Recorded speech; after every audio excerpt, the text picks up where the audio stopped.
Ողջույն, Հանրայինի եթերում եղիր առողջ բժշկական նախագիծն է, ես բժշկվայի տերմինացիան եմ ու զրուցում ենք բնականաբար առողջության մասին։ Մենք այսօր խոսելու ենք անպտղության մասին, թեմա, որ դաժան է, թեմա, որ շատ-շատերին է վերաբերում, թեմա, որը այսօր Հայաստանում հաղթահարելի է։ Սկսում ենք տեսանյութից, հետո հրավիրում ենք մասնագետի, որը ամեն օր օգնում է մարդկանց հաղթահարել անպտղությունը։ Մայր Ուգանդա, այսպես են անվանում աշխարհի ամենապտղաբեր կնոջը՝ Մարիամ Նաբատանզի Բաբիրիեին։ Ուգանդացի կինը հաջողել է լույս աշխարհ բերել 44 երեխա։ Շնորհիվ հազվադեպ հանդիպող գենետիկ անոմալիայի Մարիամի հղիությունները միշտ բազմապտուղ են եղել։ Ռեկորդակիր մայրիկներն այսօր հազվադեպ երևույթ են։ Առողջապահության համաշխարհային կազմակերպության 2024 թվականի տվյալներով մոլորակի ամեն 6-րդ բնակիչ ունի անպտղություն։ Որևէ երկրում ընդհանուր անպտղության ցուցանիշը չպետք է հատի 15%-ը, այլապես այն կդիտարկվի որպես համապետական խնդիր։ Միավորված ազգերի կազմակերպության բնակչության հիմնադրամի 2021 թվականի տվյալներով Հայաստանում անպտղության ցուցանիշը 16.8% է։ Այս թիվը հատում է ԱՀԿ-ի սահմանած ճգնաժամային մակարդակը, մեր երկրում անպտղությունը ներկայացնելով ոչ միայն որպես սոցիալ-բժշկական, այլև ազգային անվտանգության հիմնախնդիր։ Ընդ որում, վերջին տարիներին Հայաստանում մեծանում է տղամարդկանց անպտղության թիվը։ Կանանց դեպքում այն 14.3% է, տղամարդկանց դեպքում 19.8%։ Ինչպես ամբողջ աշխարհում, այնպես էլ մեր երկրում երեխա չունենալու խնդրին առավել հաճախ բախվում են քաղաքաբնակները։ Առողջապահության համաշխարհային կազմակերպությունն ահազանգում է, բացի ֆիզիոլոգիական խնդիրներից, տարեցտարի աճող անպտղության պատճառ կարող են դառնալ նաև շրջակա միջավայրի վատ պայմաններն ու մարդկանց վատ սովորությունները։ Ծխելը, ալկոհոլի չարաշահումն ու ավելորդ քաշը կարող են բերել անպտղության։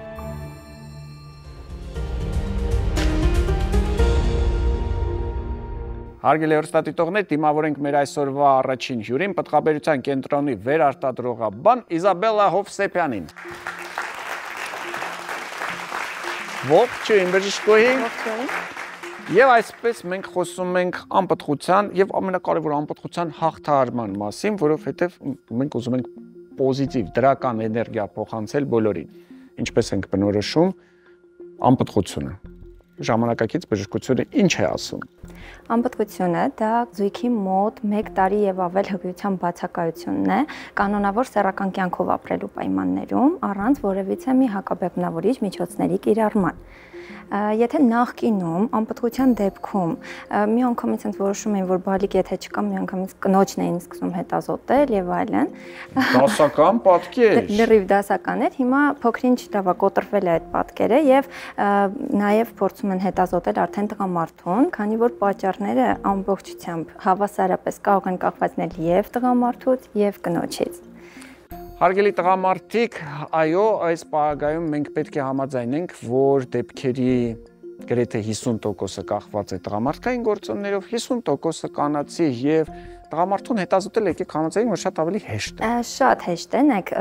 հենց դիմում է զույգը մեզ, ցանկալի է անցնել շատ մինիմալ հետազոտություններ, կնոջ մոտ կատարվում է հակամիլերյան հորմոնի քննություն եւ սոնոգրաֆիա փոքր կոնքի օրգանների հասկանալու համար ձվարանային պաշարը, իսկ տղամարդու մոտ ընդհանրապես սերմնահեղուկի քննություն։ Մի հատ անալիզ է։ Ասում են մի հատ հանձնեք, եթե ամեն ինչ նորմալ է, գնացեք, ձեզ մոտ ամեն ինչ նորմալ է, զբաղվենք կնոջ խնդիրներով։ Իսկ այնպես պատկերացրեք, կնոջը հետազոտում են տարիներով նույնիսկ հետազոտում են, պատճառը չեն գտնում, հետո վերջում ասում են լավ։ Ու հենց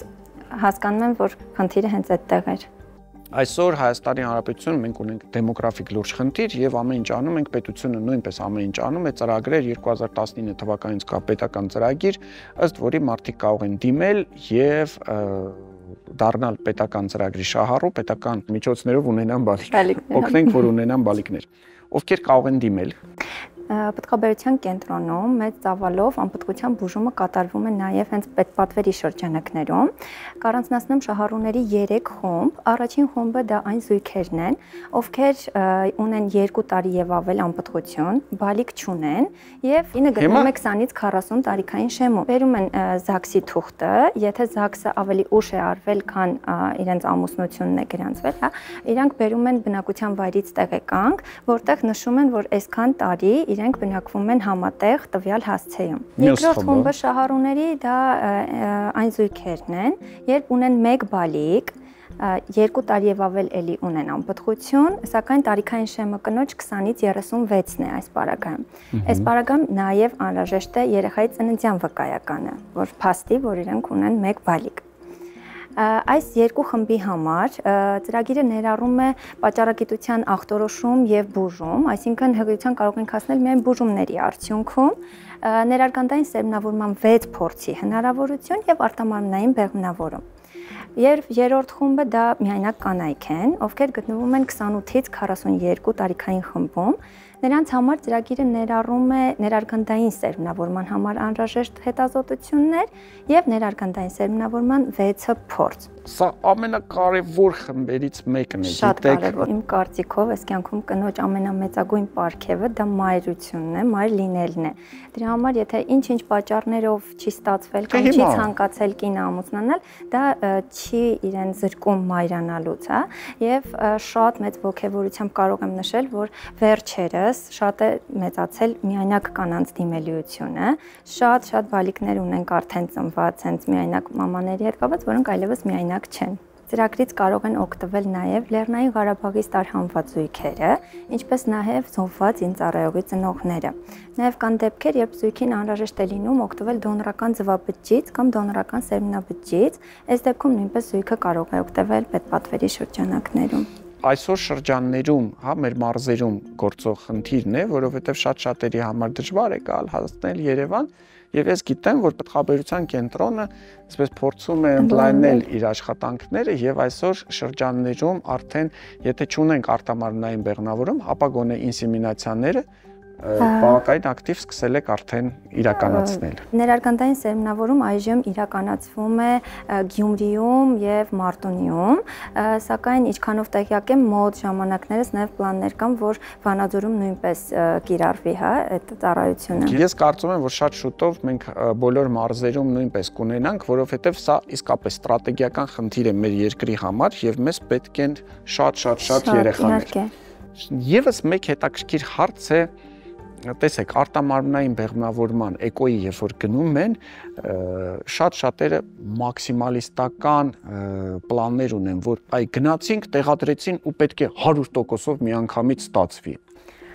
Բժշկությունը դա չի ապահովում այսօր։ Դա չի ապահովում, որովհետև ինքը արտամարմնային բեղմնավորումը 50, մաքսիմում 60% շանսերը, որ հղիություն կլինի, դա էլ կախված է հենց արտամարմնային բեղմնավորման ցուցումից, զույգի մոտ առկա խնդիրներից եւ երևի թե ամենակարևորներից մեկը կնոջ տարիքից։ Դա մեր երկրում շատ մեծ խնդիր է, որովհետև հենց առաջին փորձից եթե չի ստացվում, զույգը միանգամից ընկճվում է, բայց կոչ եմ անում բոլոր նրանց,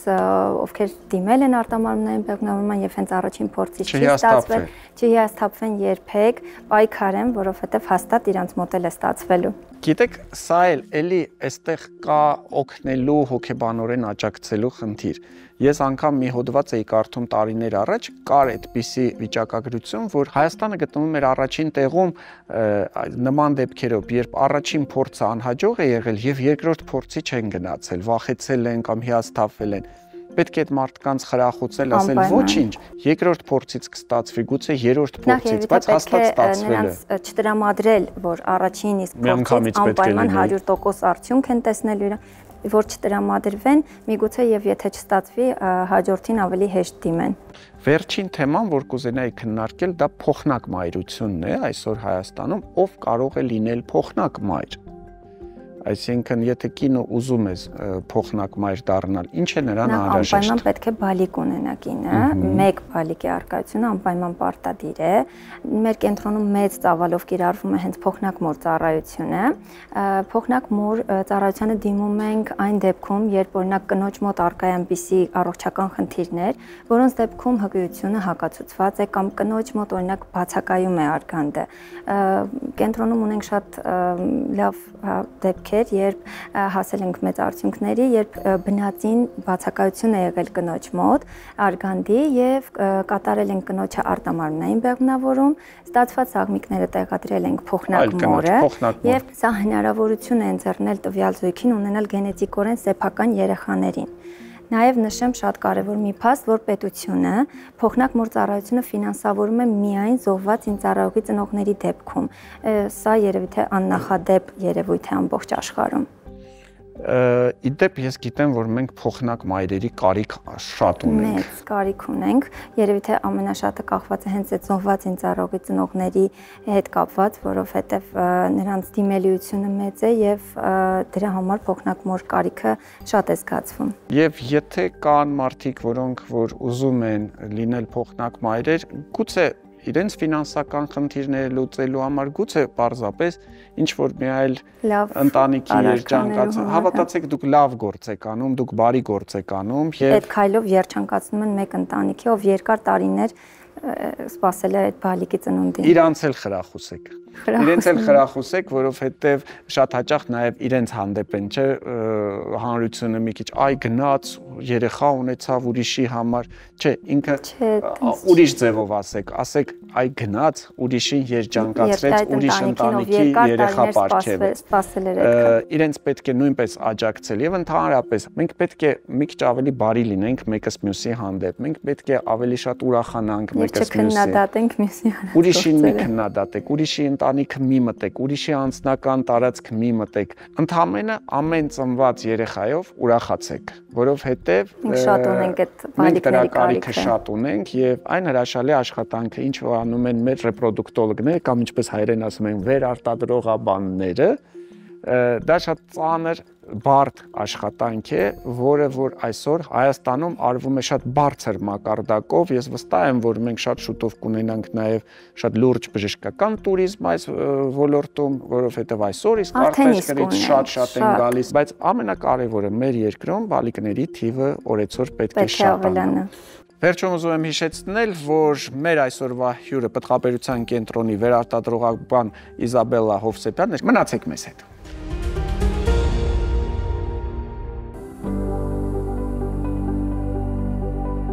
Ես 104 կիլո եմ հիմա, բայց 2 տարի առաջ մոտավորապես 185 կիլո եմ։ Ու ես ուրախ եմ շատ։ Սննդակարգեր, մարզումներ, ոչինչ Աբրահամին չէր օգնում ազատվել ճարպակալումից։ Բարիատրիկ, այսինքն ստամոքսի վիրահատությունից հետո միայն նրան հաջողվեց մոռանալ ավելորդ կիլոգրամների եւ հաճախակի կշռվելու մասին։ Արդեն գշերքը վերցրել եմ տունը ու ամիսը մի անգամ եմ կշռվում։ 40, 50 եւ ավելի կիլոգրամի դեպքում որպես կանոն մարդն ինքնուրույն չի կարողանում նիհարել, իսկ ճարպակալումը բարձրացնում է մի շարք հիվանդությունների զարգացման ռիսկը, շնչառական խանգարումներից մինչև հոգեբանական խնդիրներ, սրտանոթային հիվանդություններից մինչև քաղցկեղ։ Ճարպակալումը համարվում է քրոնիկական հիվանդություն, որը բերում է օրգանիզմի շատ լուրջ ախտահարումների, այդ թվում եւ իմուն համակարգի։ Մարդիկ շաքարային դիաբետ են ձեռք բերում երկրորդ տիպի եւ բարիատրիկ վիրաբուժության առաքելությունը կայանում է առաջին հերթին մարդկանց առողջություն պարգևելու մեջ, այլ ոչ թե կոսմետիկ տեսք ապահովելու։ Նախքան վիրահատությունը փորձել եմ գնամ սպորտի, չի ստացվել իմ հետ, որովհետեւ չաղ էի, ծույլ, չաղությունը ազդում էր իմ վրան, անվստահություն կար։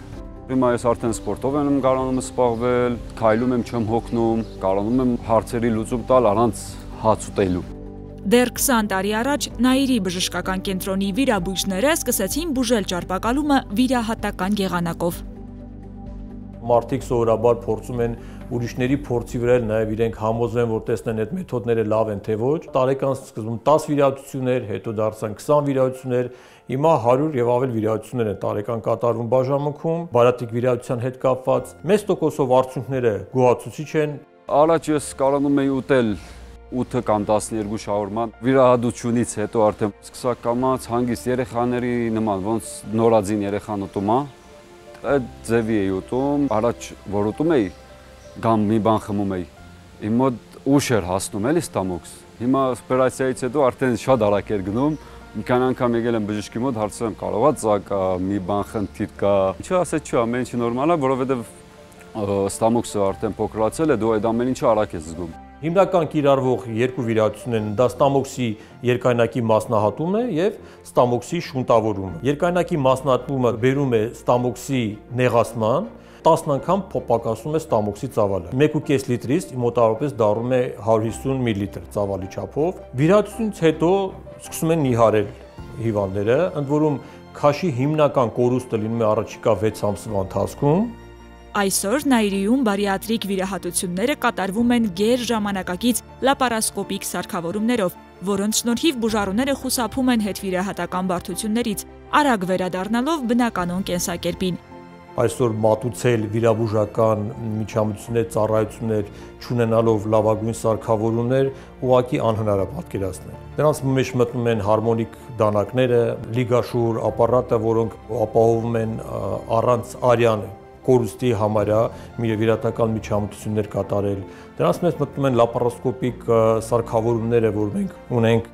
Ստամոքսի երկայնակի մասնահատումից բացի ճարպակալման դեմ պայքարի արդյունավետ մեթոդներից է նաև շունտավորումը։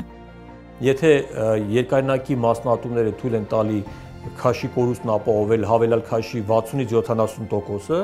շունտավորող վիրահատությունների ժամանակ դրանք կազմում են 80-90%։ Կատարում է նաև բարակաղեգալարի որոշակի մասի դուրսբերում մարսողական տրակտից, որը բերում է քաշի ավելի կայուն նվազեցման։ Ճիշտ է, շունտավորող վիրահատությունները իրենք ավելի բարդ վիրահատություն են համարվում, բայց իրենց արդյունքները շատ ավելի լավ են, հատկապես շաքարային դիաբետով, երկրորդ տիպի շաքարային դիաբետով ուղեկցող հիվանդների մոտ։ Շնորհիվ նորագույն սարքավորումների եւ վիրաբուժական հարուստ փորձի կենտրոնում այսօր հաջողությամբ կատարվում են ոչ միայն բարիատրիկ, այլև աբդոմինալ, այսինքն որովայնային խոռոչի բարդ վիրահատություններ։ Լյարդ լեուղիների հետ կապված վիրահատությունները, լապարասկոպիկ, հաստաղեքի հետ կապված վիրահատությունները, որովայնի առաջային պատի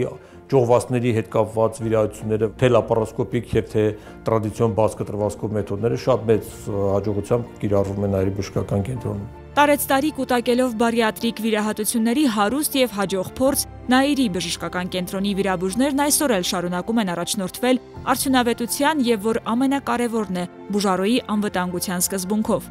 Ստամոքսի վիրահատությունները նուրբ եւ լուրջ միջամտություն են։ Արդյունքը կախված է ոչ միայն բժշկի վարպետությունից, այլև բուժառոյի հետվիրահատական կարգապահությունից։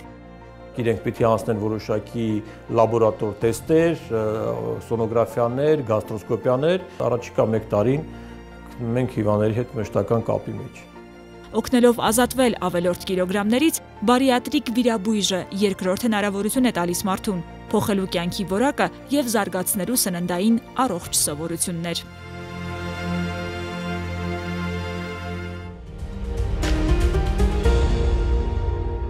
Ծնողների դպրոցն է մեր եթերում, մեր հյուրը Գայանե Հովհաննիսյանն է, մանկաբույժ, դիմավորենք։ Իսկ թեման այսօրվա փորացավն է։ Ողջույն։ Բարև ձեզ։ Ինչ փորացավ ունեն մեր երեխաները սովորաբար։ Տարաբնույթ։ Տարաբնույթ։ Փորացավը կարող է լինել նոր խաղալիքը, փորացավը կարող է լինել նոր ուտելիքը, փորացավը կարող է լինել ֆիզիկական ցավը։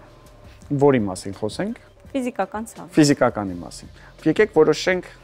երեխայի տարիքը, որին մենք այսօր բնութագրում ենք, փորձենք հասկանանք, շատ փոքր երեխա է, որ ուղղակի լացում է, փորը ցավում է, թե խոսենք ավելի մեծ տարիքում երեխայի փորացավի մասին, որը պայմանավորված է բնականաբար այլ խնդիրներով։ Երևի խոսենք ավելի մեծ տարիքի երեխաների մասին, մի փոքր ծնողներին ինֆորմացիա տանք, թե ինչ տեսակի փորացավեր կարող են լինել։ Երեխան 3-4։ Որն է պատճառը երեխայի մոտ փորացավի, ձեր կարծիքով 3-ից 4 տարեկան։ Քանի որ խոսում ենք նախադպրոցական տարիքի մոտ, ամենահաճախ հանդիպող պատճառներից մեկը կարող է լինել ինֆեկցիաներ, տարաբնույթ, կարող է լինել անտանելիություն որոշ տեսակի սննդամթերքի նկատմամբ, կարող է լինել մեզ համար շատ տարածված ջերմությամբ ուղեկցվող երևանյան հիվանդությունը, որի մասին պետք է անպայման նշել։ Անպայման։ Պարբերական հիվանդությունը, Պարբերական հիվանդությունը, միջերկրածովյան տենդը։ Տենդն էլ, այո։ Երբ ենք մենք հասկանում, որ իսկապես խնդիր ունենք, Ոչ թե ասում եմ, ոչ փորձով մեջ չեմ ուզում ես ճաշ ուտեմ ու մենք ասում ենք, վայ բալիկ ջան, ոչինչ գնա քեզ համար ինչ ուզում ես արա։ Իսկական ցավը, որը մեզ պետք է անհանգստացնի։ Ծնողին պետք է անհանգստացնի երկարատև ցավը, երբ որ երեխան երկարատևը կարող է տևել օրինակ 10-15 րոպե եւ ավել, ազդում է երեխայի ինքնազգացողության վրա, երեխայի ակտիվության վրա, երեխան մեկուսանում է, կծկվում է, դիրք է ընդունում եւ փորձում է ծնողը երեխային շեղել, խոսել, թեթևացնել, սակայն երեխան դեռ շարունակում է նույն դիրքով մնալ եւ շարունակում է բողոքել։ Եվ երբեմն մի սիմպտոմով չեն արտահայտվում, իրենք ուղեկցվում են փսխումով, ջերմության բարձրացումով, լուծով, միայնակ Դուք ֆորացավերը։ արդեն նկարագրացիք դասական ինֆեկցիայի պատկերը։ Եթե ջերմություն է, փսխումներ, սրխառնոց, փորլուծություն, կարող է լինել առանց ջերմության, բոլոր թվարկված ախտանիշները կարող են ուղեկցվել 2 կամ 3 ախտանիշներ միաժամանակ։ Ու սա արդեն վտանգավոր է։ Երեխան կարող է ջրազրկվել անմիջապես շատ արագ։ Տեսեք, այն ինչ տեղի ունենում մեծահասակի մոտ ու երեխայի, դրանք շատ տարբեր են։ Մեծահասակը կարող է օրերով լուծել եւ կարծես թե կոմպենսատոր մեխանիզմները մեզ օգնում են վերականգնվել։ Երեխաների մոտ հաշված ժամերի ընթացքով կարող է երեխան հասնել կրիտիկական վիճակի։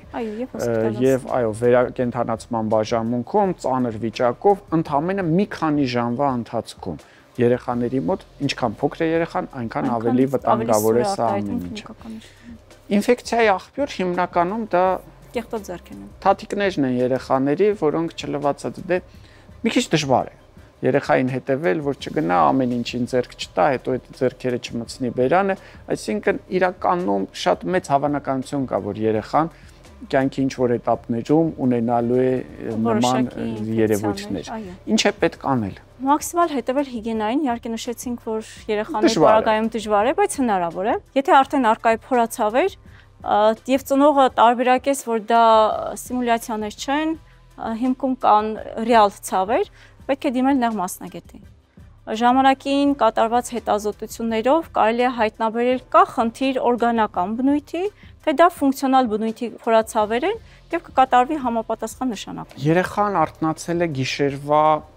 ժամը 2-ին, մինչև լուսաբաց ունենք 6 ժամ, մինչև բժիշկների աշխատանքի գալու ունենք 6-7 ժամ, երեխան ունի ջերմություն, սրտխառնոց, փորլուծություն, 3-ից 4 տարեկան երեխա է։ Մինչև առավոտ մի քիչ հեղուկներ տամ, մի քիչ փորձեմ ցավազրկող տամ, մի քիչ հանգստացնեմ, գրկեմ, շոյեմ, թեյ տամ, թե միանգամից գիշերվա կեսին երեխային անմիջապես վերցնեմ գամ հիվանդանոց։ Որն է ձեր կարծիքով ավելի ճիշտ։ Կախված է ախտանիշների սրությունից։ Եթե օրինակ ունի անզուսպ փսխում կամ անընդհատ լուծում է երեխան, գնալով թուլանում է, ջերմությունը ծնողը չի կարողանում իջեցնել, փորձում է մոմիկով երեխան լուծ ունի, տալիս է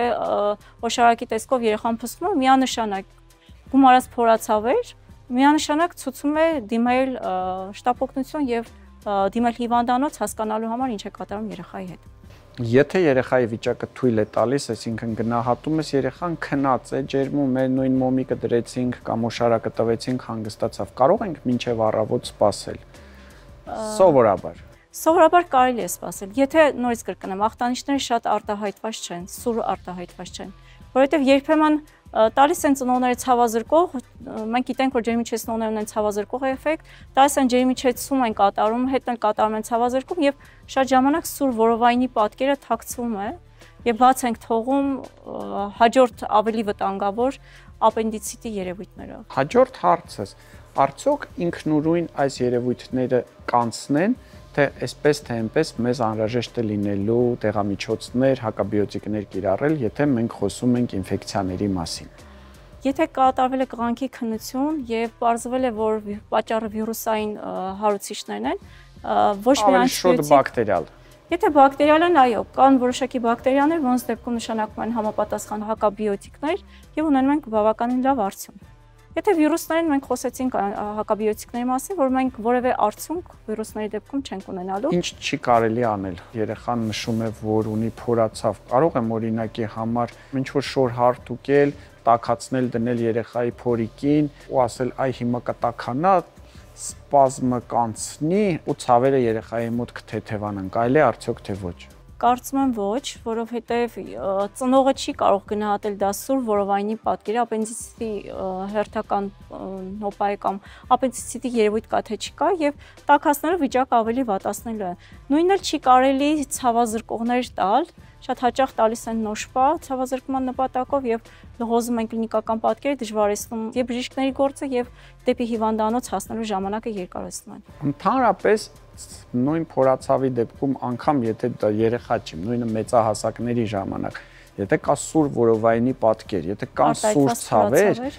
տարեք բժշկի, թող բժիշկը նայի, արդեն շոշափեն, նայեն, համապատասխան իհարկե հետազոտություններ անցկացնեն ու դրանից հետո նոր կիրառեք ցավազրկող։ Ձեզ բժիշկը կնշանակի համապատասխան ցավազրկող։ Երբեք ու երբեք մի տաքացրեք, մի շոյեք, մի ինչ-որ միջոցներ տնական կիրառեք, դրանք միայն ստիպողաբար մի կերակրեք։ Ստիպողաբար մի կերակրեք, այո, փորացավով երեխային երբեք ու երբեք մի ստիպեք, որ նա ինչ-որ մի բան ուտի։ Եթե երեխան չի ուզում ուտել, այդ պարագայում խնդրում եմ երեխային ստիպողաբար չկերակրեք։ Բայց ապահովեք adekvat քանակությամբ հեղուկները։ Հեղուկները տվեք, բայց մի կերակրեք։ Իմ հյուրը այսօր Գայանե Հովհաննիսյանն էր, մանկաբույժ, մենք խոսում էինք փորացավերից։ Մնացեք մեզ հետ։ Այսպես հարգելի հեռուստատողներ, շարունակում ենք հաղորդումը արդեն տատիկի բաղադրատոմսն է, այսինքն մենք խոսում ենք թեմաների մասին, որը կարծես թե բոլորին հայտնի է, բայց փորձում ենք վերադառնալ գիտական տրամաբանության մեջ եւ ապացուցողական բժշկության տեսակետից բացահայտել իրականությունը։ Ինձ այդ գործում այսօր օգնելու է բժիշկ նյարդաբան Դավիթ Ալոյանը, ողջույն բժիշկ Ալոյան։ Ողջույն։ Եվ մենք զրուցում ենք քնի մասին։ Այո։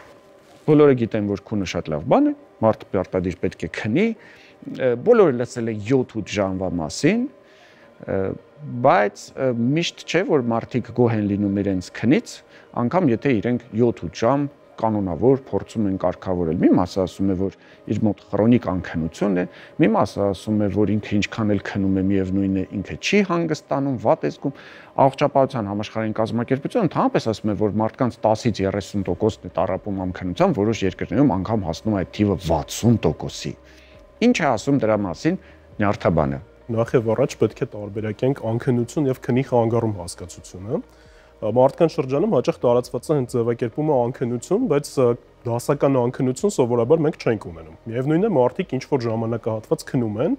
եւ հենց այս ժամանակ ներողություն որ ընդհատում եմ, իսկ ինչ է նշանակում անքնություն, այսինքն որ ընդհանրապես չեմ կարող քնել։ Այո, որ ընդհանրապես անքնություն, ընդհանրապես չքնել, դա շատ հազվադեպ է դիտվում։ Տաղավարում կա ինչ որ մարդ, որը երբեք չի կարողանում քնել, չկա։ Չկա։ Բայց եկեք այդ դեպքում օրինակ քվեարկեք այս ընթացքում, արդյոք դուք գոհ եք ձեր քնի որակից։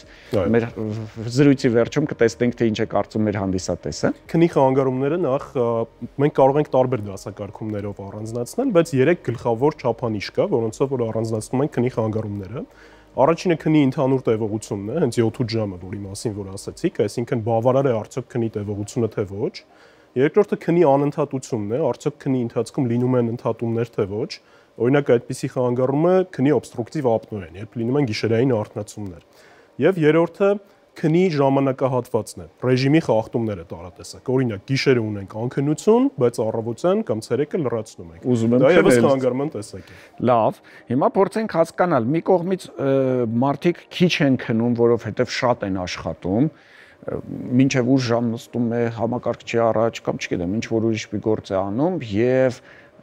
արդյունքում ունենում է քնի խանգարում, բայց առավոտյան չի կարողանում աշխատել։ Այսինքն, եթե վերցնենք իրականում օբյեկտիվ աշխատունակության տեսակետից, քիչ քնել, շատ աշխատել հնարավոր է, այսինքն մեր օրգանիզմը դա կարող է իրեն թույլ տալ, թե վաղ թե ուշ փլվելու է, այսպես ասենք, օրգանիզմը։ Մեր օրգանիզմը դա կարող է իրեն թույլ տալ, սակայն երկարատև դա շարունակելու արդյունքները կարող են շատ ինչ կարող է լինել վտանգավոր եւ տխուր։ Եթե ես օրական ոչ թե 7-ից 8 ժամ եմ քնում, այլ իմ օրգանիզմը ես վարժեցրել եմ ու ես քնում եմ 4-ից 5 ժամ։ Տեսեք, քունը ոչ միայն լավ զգալու եւ հանգստանալու համար է, այլ նաեւ այն միջոց է, որպեսզի օրգանիզմը վերականգնվի։ Ընդհանրապես քնի հետ կապված տարբեր բժշկական սահմանումներ կան։ Ես սիրում եմ ձևակերպել այսպես. քունը նյարդային համակարգի բնական անջատումն է, անցումն է հանգստի վիճակի եւ վերականգնումն է։ Քնած ընթացքում նյարդային համակարգը վերականգնվում է եւ ոչ միայն նյարդային համակարգը։ Այսինքն կա մինիմալ ժամանակահատված, որը անհրաժեշտ է, որպեսզի նյութափոխանակություն տեղի ունենա, որպեսզի օրգանիզմում համապատասխան process-ներ կատարվեն եւ ոչ միայն մենք թարմը արթնանանք, այլ նաեւ ավելի երկարաժամկետ հեռանկարում մեր ուղեղի քիմիական ռեակցիաները, մեր օրգանիզմի բոլոր ֆերմենտային համակարգերը գործեն բնական։ Օրինակ, հասարակ մի բան աճի հորմոնը։ Աճի հորմոնը արտադրվում է քնած ժամանակ եւ աճի հորմոնը ոչ միայն վերաբերվում է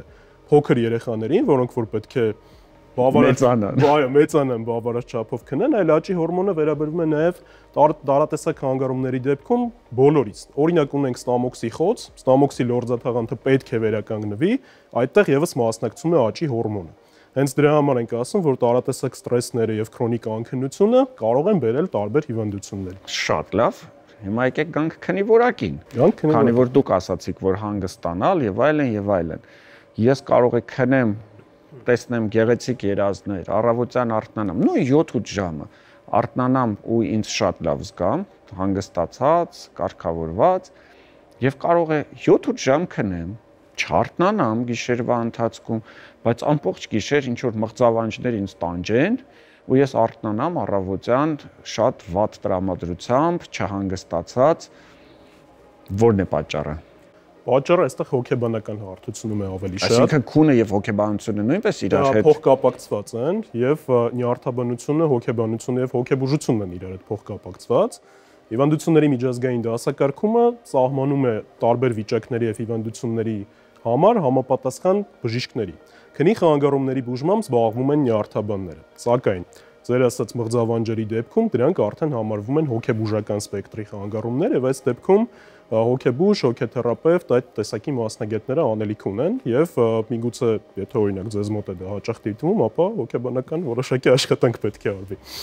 Ինչ կասեք ցերեկային ժամերին քնելու մասին։ Երկրներ կան, որտեղ մարդիկ կարող են, այո, աշխատանքի ժամին 1 ժամ կամ 30 րոպե գնալ, քնել, հանգստանալ, վերադառնալ աշխատանքի։ Օրինակ դուք որպես նյարդաբան խորհուրդ կտայիք, որ Հայաստանում նույնպես նման մոտեցում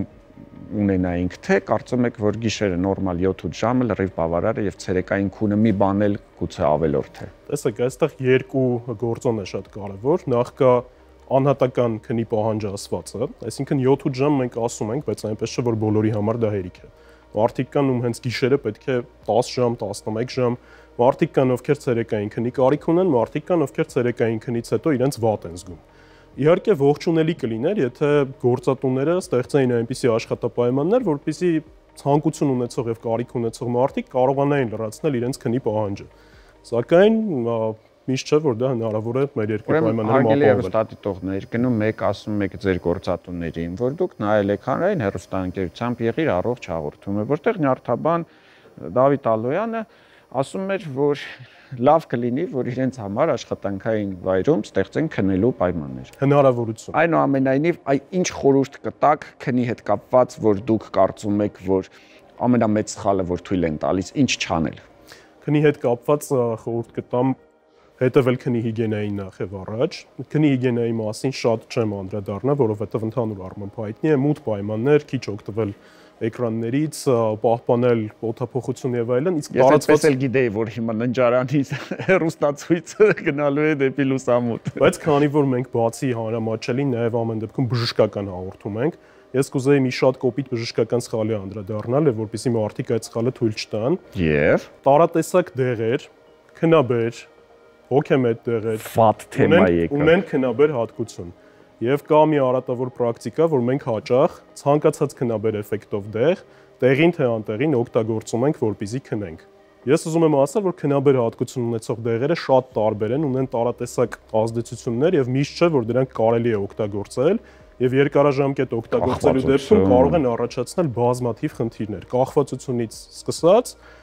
ծերունական հասակում երկրորդային պարկինսոնիզմով ավարտած։ Մի արեք, իրականում օրինակ մեր բուժառուներն էլ երբ բողոքում են, ես ճիշտ է նյարդաբան չեմ, բայց միշտ ասում եմ խուսափեք, ես իմ անձնական կարծիքն է, որ լավ բան չեն նման պրեպարատները եւ այո ցանկալի չեն։ Եկեք տեսնենք, թե ինչ են կարծում մեր հանդիսատեսը, արդյոք գոհ է իր քնի որակից, ձեր կարծիքը։ 80%-ը երևի դժգոհ է։ Մոտ եք, իրականում 28%-ը գոհ է, 72%-ը դժգոհ։ Դե ինչ հարգելի հեռուստադիտողներ, մենք խոսում ենք քնի մասին, փորձեցինք բացատրել, որ քունը շատ կարևոր էտապ է մեր կյանքում, անպայմանորեն պետք է հետևել եւ եւս մեկ անգամ շնորհակալություն Դավիթ Ալոյանին, մնացեք մեզ։ Շնորհակալություն։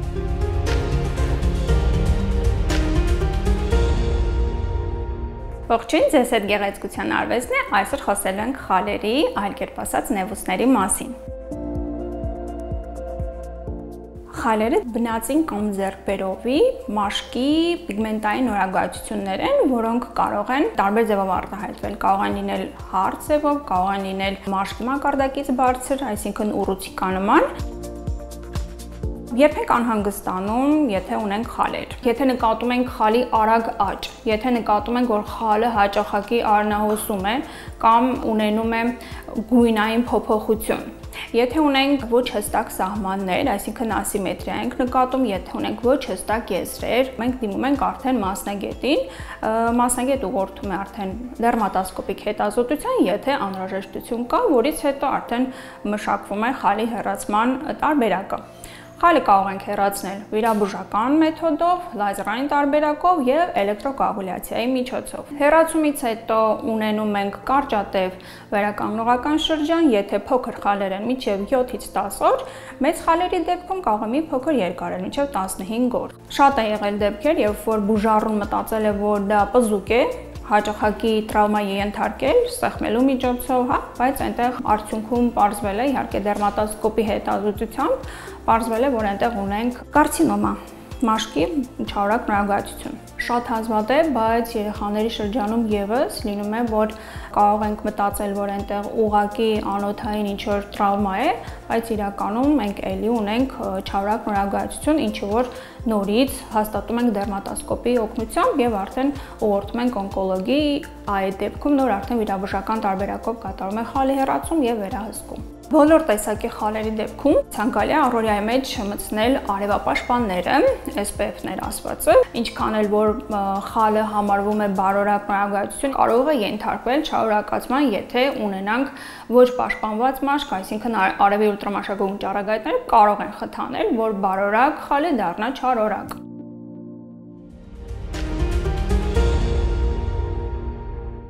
Այսօրվա համար այսքանը, հարգելի հեռուստադիտող, ուզում եմ վերջում հիշեցնել, որ մեր ամբողջ թիմը աշխատում է միայն մեկ նպատակով, որ ձեզանից յուրաքանչյուրը լինի առողջ եւ պահպանի իր առողջությունը։ Եղիր առողջ, կհանդիպենք։